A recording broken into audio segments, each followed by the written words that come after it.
नमस्कार, आप देख रहे हैं 10 में दम। मैं हूं आपके साथ विवेक चांडिल्य। आज दिन भर की बड़ी खबरों के साथ आज बात करेंगे तमाम खबरों की, लेकिन सबसे पहले जो बात आज मैं आपसे साझा करना चाहता हूं वो ये है कि भारत यानी कि आपका अपना चैनल रिपब्लिक भारत देश में अश्लीलता के खिलाफ एक मुहिम छेड़ने जा रहा है। हम अपनी इस मुहिम के बारे में आपको बताएंगे, लेकिन सबसे पहले बता दें कि रिपब्लिक भारत आपसे जुड़े हर एक मुद्दे की आवाज उठाता है, तो आप भी अपनी आवाज उठाइए और रखिए अपने विचार कू ऐप पर। कू ऐप के यूजर्स के लिए हमारा आज का सवाल यह है कि क्या ट्रैक्टर के जरिए राहुल गांधी संसद जाकर अपनी सियासी गाड़ी को स्टार्ट करने की कोशिश में लगे हुए हैं? अभी डाउनलोड करें कू ऐप और इस सवाल पर अपने विचार रखें। इसका जवाब हम आपको कार्यक्रम के अंत में दिखाएंगे, लेकिन सबसे पहले आज यूपी के सियासत की बात करें या इससे पहले हम दूसरी खबरों पर जाएं, उससे पहले आपको बता दें कि राज कुंद्रा मामले में रोजाना एक के बाद एक कई खुलासे हो रहे हैं, लेकिन रिपब्लिक भारत यह सवाल पूछना चाहता है कि अश्लील रील के इस कारोबार में जितने लोग शामिल हैं, क्यों ना सबको बेनकाब किया जाए और सबके खिलाफ एक बड़ी मुहिम छेड़ी जाए। आइए देखते हैं सबसे पहले स्पेशल रिपोर्ट।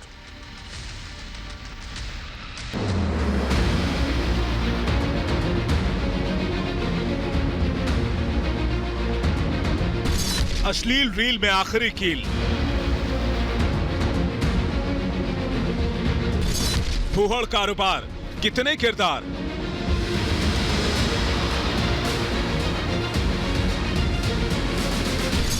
गंदी बात से संस्कृति पर आघात, देश पर आघात, सभ्यता पर कुठाराघात, सिर्फ और सिर्फ गंदी बात।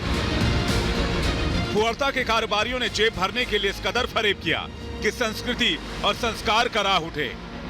सभ्यता की बात बेमानी हो गई और पर्दे के पीछे अश्लीलता ही असल कहानी हो गई। सिनेमा के समानांतर एक ऐसा घिनौना संसार रचा गया जिसमें झांकना ही गंदगी फांकने जैसा था, और फिर ना जाने कितने किरदारों को गंदगी की गर्त में उतारा गया। लेकिन गंदगी की पैकेजिंग इस तरह की गई जिसमें बड़े सलीके से संस्कृति और संस्कार स्वाहा कर दिए गए। युवाओं को गंदगी का गुलाम बनाकर सरेआम अश्लीलता परोसने की शुरुआत तक हो गई, और जब परतें उखड़ने लगी तो शर्म से सबने आंखें मूंद ली। राज कुंद्रा के अश्लील कांड मामले में जांच की गई तो सामने आया कि कुंद्रा और प्रदीप बख्शी अश्लील कंटेंट मिलकर बना रहे थे। शिल्पा शेट्टी और कुंद्रा से इस मामले में पूछताछ हो चुकी है। जेल स्ट्रीट दफ्तर से अश्लील कंटेंट मिले हैं। कुंद्रा के घर और दफ्तर का सर्वर सीज कर दिया गया है। पोर्नोग्राफी के पैसे से सट्टेबाजी का भी शक है।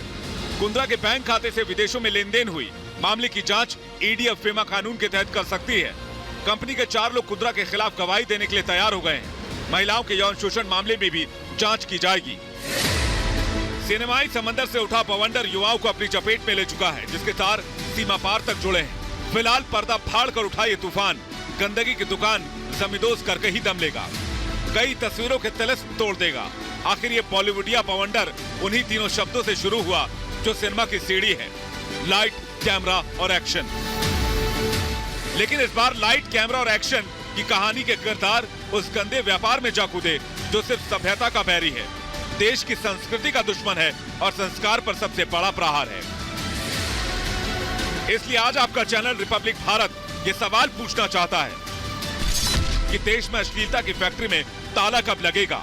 अश्लील फिल्म के डायरेक्टर संस्कृति के दुश्मन नहीं तो और क्या है? बॉलीवुड में डर्टी गेम के कितने डायरेक्टर हैं? युवाओं के खिलाफ अश्लील साजिश का आका कौन है? अश्लीलता का कारोबार देश में कैसे फल फूल रहा है और देश में इस कारोबार का मास्टरमाइंड कौन है? इन सवालों और आरोपों के बीच बचने और बचाने के लिए और नए किरदार गढ़े जा रहे हैं। बेगुनाही के किस्से पढ़े जा रहे हैं। कुंद्रा की पत्नी शिल्पा शेट्टी दावा कर रही हैं कि पोर्न कंटेंट में कुंद्रा शामिल नहीं है। पोर्न नहीं, इरोटिक फिल्में बनती थी। मेरे पति राज कुंद्रा निर्दोष हैं। एप्लीकेशन पर कंटेंट की जानकारी नहीं थी। एप्लीकेशन से कोई लेना देना नहीं है। ऐप के साथ प्रदीप बख्शी जुड़े हैं। दावे, हकीकत और जांच अपनी जगह है, लेकिन वक्त आ चुका है कि अश्लीलता के इस गंदे पर्दे को गिराया जाए, युवा पीढ़ी को और देश को इस दलदल से बचाया जाए, और इसके लिए जरूरी है अश्लील रील में आखिरी कील लगाया जाए। और जब तक 7 समंदर पार का ये गंदा कारोबार और इसके किरदार अपना बोरिया बिस्तर समेट नहीं लेते, तब तक आपका चैनल रिपब्लिक भारत खामोश नहीं बैठेगा। Bureau report, Republic Bharat. और अब बात उत्तर प्रदेश के दंगल 2022 की। राकेश टिकैत योगी की राजधानी यानी उत्तर प्रदेश की राजधानी लखनऊ पहुंचे और कहा कि दिल्ली जैसा हश्र करेंगे लखनऊ का, लखनऊ को सील कर देंगे।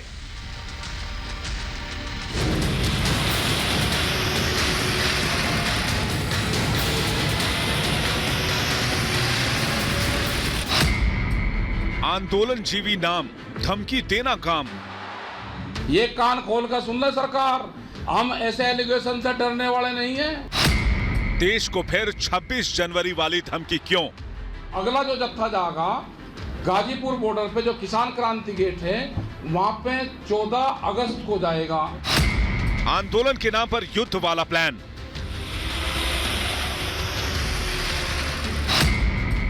दिल्ली के बाद अब योगी के यूपी की बारी। लखनऊ के भी चारों तरफ के रास्ते जैसे दिल्ली में सील हैं ऐसे ही सील होंगे। 8 महीने से बंधक दिल्ली, 8 महीने से सिसकती दिल्ली, 8 महीने से खुली हवा में सांस लेने के लिए इंतजार करती दिल्ली अब भी आंदोलन जीवियों के घेरे में है। कृषि कानूनों के विरोध में अड़े आंदोलन जीवियों से दिल्ली की आम जनता कितनी परेशान है, ये तस्वीरें उसकी गवाह हैं। लेकिन अब धमकीबाज आंदोलन जीवियों ने दिल्ली के बाद योगी के यूपी को भी बंधक बनाने का ऐलान कर दिया है। और यहाँ के भी हम बता देना चाहते हैं यहाँ की सरकार को भी कि सरकार सही उससे काम करें। नहीं काम होगा, वो आंदोलन बन रहा है हमारा पूर्ण रूप से। लखनऊ को भी दिल्ली बनाया जाएगा। लखनऊ के भी चारों तरफ के रास्ते जैसे दिल्ली में सील हैं ऐसे ही सील होंगे। उसकी भी तैयारी हम पूर्ण रूप से यहाँ पे करेंगे। सुना आपने, भारतीय किसान यूनियन के प्रवक्ता राकेश टिकैत फिर से धमकी दे रहे हैं। कह रहे हैं कि योगी के लखनऊ को सील कर देंगे। टिकैत यही नहीं रुके, यहां तक कह डाला कि 15 अगस्त को किसान तैयार रहें। गांव में है ट्रैक्टर तो में अब वे कभी भी आ सके, उनका रिहर्सल उन्हीं की तो चल रही है। तो क्या ये दिल्ली के लिए कोई धमकी थी? बिना धमकी के दिल्ली मान रही। भाई प्यार से दिल्ली मान रही हो तो चलो मैं घी का दीवा जलाऊं और दिल्ली पर रख दूंगा। ले आओ भाई, एक जोत ले आओ और यहाँ रख दे भाई, चलो अगर वे उससे मान जाए। हमारा अगला जो जत्था जाएगा गाजीपुर बॉर्डर पे जो किसान क्रांति गेट है वहां पे 14 अगस्त को जाएगा। 15 अगस्त ट्रैक्टर से जाएंगे, और क्या ट्रैक्टर से जाएंगे, ट्रैक्टर ही तो किसान का टैंक है। और 15 अगस्त में मोर्चे पे झंडा फहराएंगे। राकेश टिकैत ट्रैक्टर को टैंक की उपाधि दे रहे हैं, लेकिन टिकैत भूल गए हैं कि ट्रैक्टर देश की भूख मिटाता है और टैंक दुश्मनों को कुचलता है। क्या राकेश टिकैत बताएंगे किसान के ट्रैक्टर को टैंक बनाकर टिकैत किसे कुचलने की कोशिश करना चाह रहे हैं? 26 जनवरी को दिल्ली की शर्मनाक तस्वीरें देश भूला नहीं है। ऐसे में सवाल ये उठता है कि एक बार फिर से आंदोलन के नाम पर हंगामे और हाईजैकिंग का प्लान तैयार हो रहा है। Bureau report, Republic Bharat. Tikait Lucknow में है, इसकी वजह भी है। दरअसल राकेश टिकैत की नजर 2022 में उत्तर प्रदेश के चुनाव पर है। लेकिन सबसे बड़ा सवाल यह है कि क्या योगी के आंधी के सामने टिकैत की धमकी टिक पाएगी? नहीं काम होगा, वो आंदोलन बन रहा है हमारा पूर्ण रूप से। लखनऊ को भी दिल्ली बनाया जाएगा। यूपी में टिकैत का बंगाल फॉर्मूला। आंदोलन बहाना, सियासत है चमकाना।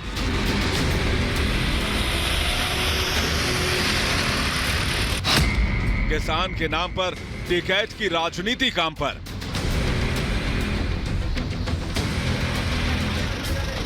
किसानों के नाम पर तथाकथित आंदोलन लीड कर रहे टिकैत अब यूपी सरकार को घेरने का प्लान बना रहे हैं। आंदोलन की आंच अब दिल्ली के बाद लखनऊ पहुंचने वाली है।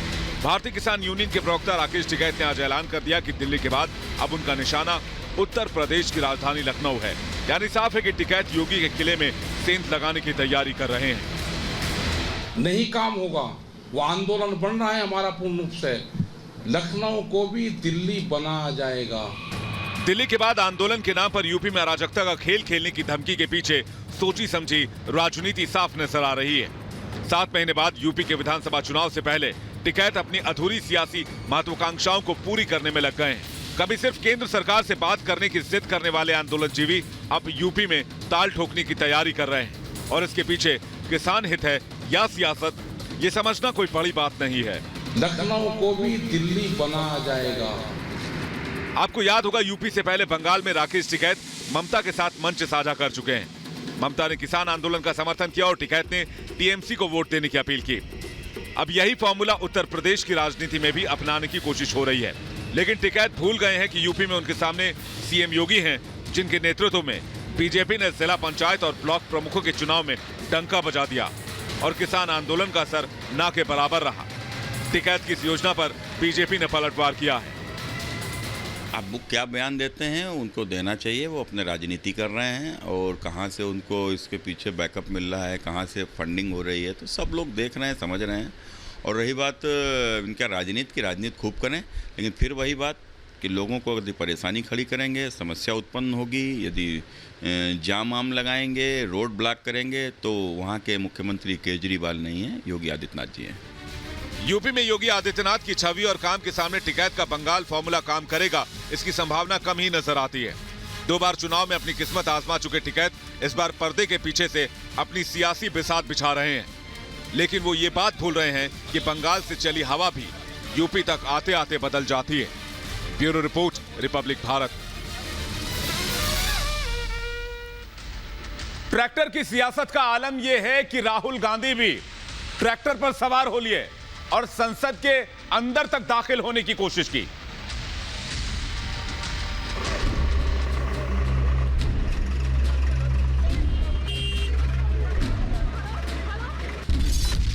संसद के बाहर ट्रैक्टर वाला ड्रामा। ट्रैक्टर से संसद पहुंचे राहुल गांधी। क्या टिकैत के रास्ते पर चल रहे हैं राहुल? मैं किसानों का मैसेज देना चाहता हूं, ये किसानों का मैसेज है, इसीलिए मैं इसको यहां लाया हूं।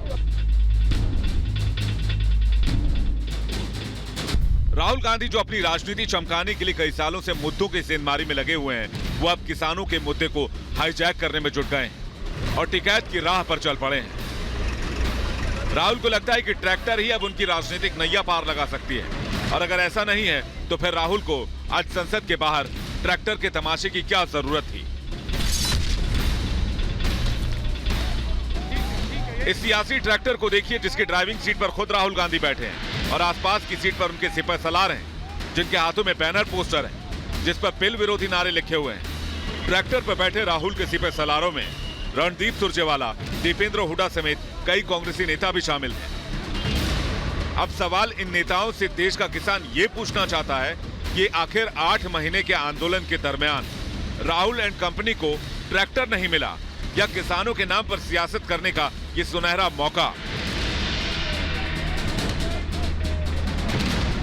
बहरहाल किसान आंदोलन की आंच पर सियासी रोटियां सेकने के चक्कर में राहुल गांधी ये भी भूल गए कि संसद परिसर के आसपास भारी वाहनों को ले जाने की इजाजत नहीं होती है, इसलिए संसद परिसर के गेट पर पहुंचते ही राहुल के सियासी ट्रैक्टर की हवा निकल गई। जो किसानों का मैसेज है उसको हम पार्लियामेंट तक लाए हैं। पार्लियामेंट में इसके बारे में चर्चा नहीं करने देते हैं, किसानों को दबा रहे हैं, हिंदुस्तान के सब किसानों को दबा रहे हैं, इसलिए हम यहाँ ट्रैक्टर पे आए हैं। काले कानून हैं, इनको वापस लेना पड़ेगा। लेकिन राहुल गांधी की भड़काऊ राजनीति यहीं खत्म नहीं हुई। ट्रैक्टर वाले तमाशे को खत्म होने के बाद उन्होंने तुरंत ट्वीट किया। राहुल ने ट्वीट कर लिखा, खेत बेचने के लिए मजबूर करोगे तो संसद में ट्रैक्टर चलेगा। पुलिस ने राहुल गांधी के सियासी ड्रामे के बाद कई कांग्रेसी नेताओं को हिरासत में ले लिया, जिसके बाद इस ड्रामे को कांग्रेस ने भुनाने की भरसक कोशिशें शुरू कर दी। 8 महीने हो गए, 1000 के करीब किसान कुर्बानी दे चुके। ये मोदी जी की अहंकारी सरकार पसीजती क्यों नहीं?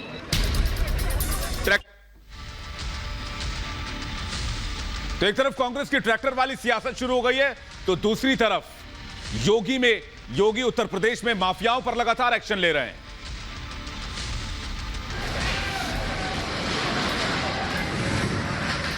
भू माफियाओं पर योगी का बुलडोजर, बाहुबलियों पर योगी आदित्यनाथ का एक्शन।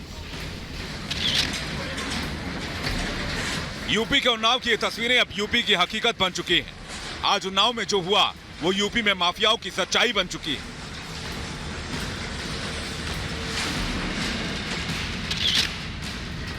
बात चाहे कभी यूपी का आतंक बन चुके मुख्तार अंसारी की हो या फिर अतीक अहमद की, हर माफिया का यूपी में यही अंजाम है। उन्नाव में सरकारी जमीन पर अवैध कब्जे के खिलाफ योगी सरकार ने आज बड़ी कार्रवाई की। तस्वीरों में आप देख सकते हैं कैसे बुलडोजर ने भू माफियाओं की अवैध इमारत को धराशायी कर दिया। 2.5 एकड़ जमीन पर अवैध निर्माण पर कार्रवाई की गई। नहर की जमीन पर यह अवैध कब्जा था। अतिक्रमण हटाओ अभियान के तहत यह कार्रवाई हुई। आज तड़के ही प्रशासन ने पूरी तैयारी के साथ मौके पर दस्तक दी और कुछ ही घंटों में करोड़ों की अवैध संपत्ति मिट्टी में मिला दी गई। उत्तर प्रदेश में माफिया राज पर योगी प्रहार का यह कोई पहला मौका नहीं था। अब तक यूपी में माफियाओं की 1,500 करोड़ से ज्यादा की संपत्ति जब्त हो चुकी है। मुख्तार अंसारी, अतीक अहमद, सुंदर भाटी, सिंहराज भाटी। साफ है योगी सरकार अपने वायदे को पूरा करने में कोई कोर कसर नहीं छोड़ रही। ऐसे में माफियाओं के पास सिर्फ एक ही विकल्प मौजूद है, या तो सुधर जाओ, नहीं तो कानून का हंटर चलकर रहेगा। Bureau report, Republic Bharat. और अब बात करते हैं आज के क्यू ऐप पर पूछे गए हमारे सवाल की। हमने आपसे पूछा था, क्या संसद तक ट्रैक्टर लेकर जाना राहुल गांधी से अपनी सियासी गाड़ी को स्टार्ट करना चाहते हैं? इसका जवाब हमारे पास आ गया है। 97% लोगों ने हाँ में जवाब दिया है। यानी देश की जनता मानती है कि राहुल गांधी सिर्फ सियासी स्टंट कर रहे थे। वक्त एक ब्रेक का है, फौरन लौट रहे हैं बड़ी खबरों के साथ। आप देखते रहिए रिपब्लिक भारत।